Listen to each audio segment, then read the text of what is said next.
What's up, guys? Welcome to another episode of Planetary Reviews, and I am here today to bring you my review for The Predator, or Predator. I think it's The Predator. I forgot the exact name of this one, but nonetheless, the new Predator movie. And Shane Black has come back to direct this film. For those of you who don't know, that's the guy who directed the original one with Arnold Schwarzenegger back in the 80s.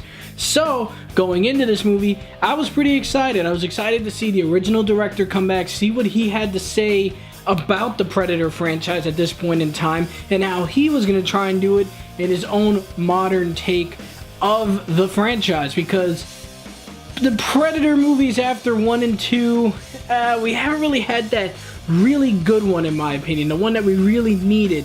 So going into this movie, I was really hoping, and what I have to say is that it was good. It was really good. It was different. It wasn't the way I thought it was going to be filmed, really. The type of tone it was going to have was not the tone that I thought it was going to go for. I tried to stay away from a lot of trailers with this one so I could kind of go in with a really fresh take on it and not know too much about this film. So I pretty much went in there pretty much blind. The only thing I really knew was that there was a big predator, and that's it. That was pretty much the gist of what I knew going into this film. So, before I get into anything else, let me at least tell you guys the story. The story to this movie is that a really good, I believe he's part of like some faction in the army or something like that, but nonetheless, he's a great sniper, our main character, and he's on a mission one day, and during that mission to take down this drug cartel, he ends up seeing something crash. And what ends up crashing is a Predator ship. He finds it, he looks around, he finds some stuff, and let's just say he escapes, and now the government is a little bit peeved that he didn't tell them everything, that he kind of went off on his own and did his own thing. And then with the rest of the story, as it goes, they find out that there's something deeper going on between this Predator that crashed and this big Predator that came down. There's a story behind that. I don't want to spoil it, so I'm not going to go into too much detail, but let's just say when those two go at it, it's pretty cool to see the difference in size and power between this like alpha male Predator and this, I would say, standard Predator. I'll just say that without going into any more detail. But that's pretty much the gist of the story. As we go along, though, we meet some amazing characters. This movie excelled with the characters. All of the characters in this film on the main cast that were friends with the main character were fantastic. They all had different and unique personalities, and the movie made you grow closer to them, even though we didn't have a large amount of time to love these characters. But because of the little encounters we had with them, we were able to connect with them in a very good way. And I loved each and every single member of the squad of heroes in our movie. Because, just to name a few, I just gotta mention some of the actors that were in this one, just to name a few for everybody. Just to talk about one, we all know Keegan-Michael. He was in this movie, did a great job. And then we have Boyd Holbrook, who plays our main character. He's the sniper that finds the Predator ship. And then we have guys like Thomas Jane in this film, which he did an awesome job. And I don't want to go into too much detail about his character, but know that he's pretty funny because he has like these like twitches to him and he has Tourette's. It's pretty freaking hilarious seeing his character and just the way he interacts with the rest of them. It was awesome. We have another one named Trevante Rhodes. Did a great job. Another great character, great performance. We have Alfie Allen, also a great performance.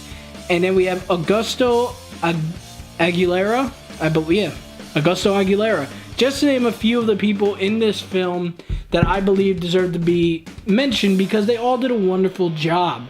The movie does a great job at showing us the type of personalities they have.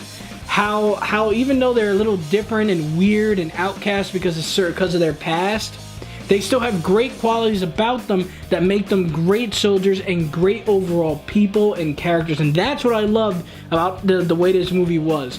Another thing I gotta commend is that I was so happy to hear in the background the original Predator like main theme, the music that I heard from the original movie. Hearing that music was fantastic. It really set the tone of the film, and when like all the like really tense moments were happening, hearing that in the background really just brought back memories of watching the original 80s film, and it felt really great.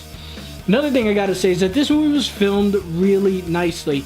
In the past, I feel like as time went on, the Predator movies, obviously with AVP and stuff, they just got too dark. I couldn't see enough detail in my opinion.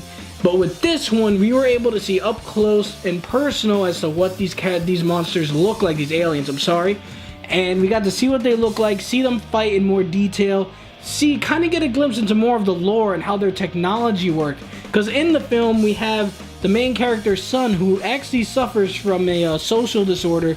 I believe it was Asperger's is the one. I believe that's what he was suffering from.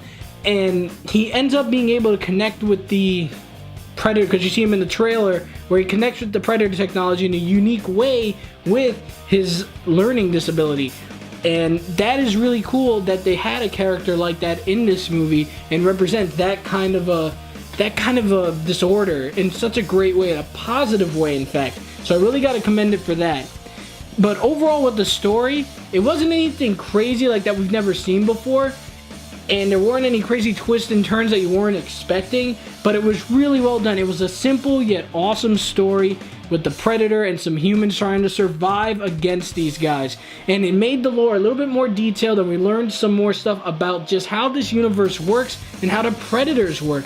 And then on top of that, by the time you get to the ending of this movie, you're going to be like, holy crap, I cannot wait. They're heavily hinting at like possibly leading this into a bigger franchise, bigger trilogy, who knows? But I'm excited to see more of this, because even though this movie wasn't breaking any cinematic bounds, or grounds, it wasn't trying to be like the greatest experience ever. It was just trying to be an awesome action movie with some comedy, so that you can feel the heart and charm between all of the characters while also enjoying the action.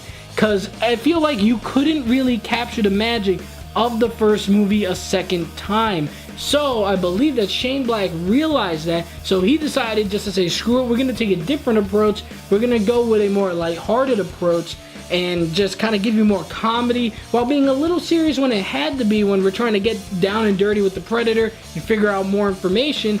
But it still had a great charm and lightheartedness to it that made you connect with every character in the film and laugh and just have a good time while watching some awesome fights happen.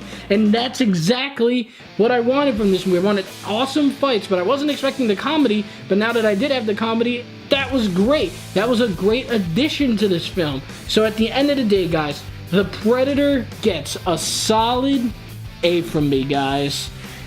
I hope you guys enjoyed my review. If you saw the new Predator movie, what did you think about it? Do you think it was good? Do you think it was bad? Did you like the characters? Did you find the comedy good? Did you find the comedy out of place? Do you wish they went more serious? Because for me, I feel like the comedy and the tone that they went for this movie was a great choice, because they weren't trying to outdo the original film. They decided to go, alright, that movie's great. Let's continue on with this, and let's just do it in a whole new tone. Let's not try to make that. Let's do something unique and different. And I think they succeeded in this one. So thank you guys so much for watching. My review for Spider-Man will be coming out soon. I do not know when, but I am going through that game as much as I could. I'm loving it, by the way, just to give you a little hint at what I think about it. So yeah, next review is going to be Spider-Man. As always, guys, hope you have a great day. Thank you so much for watching.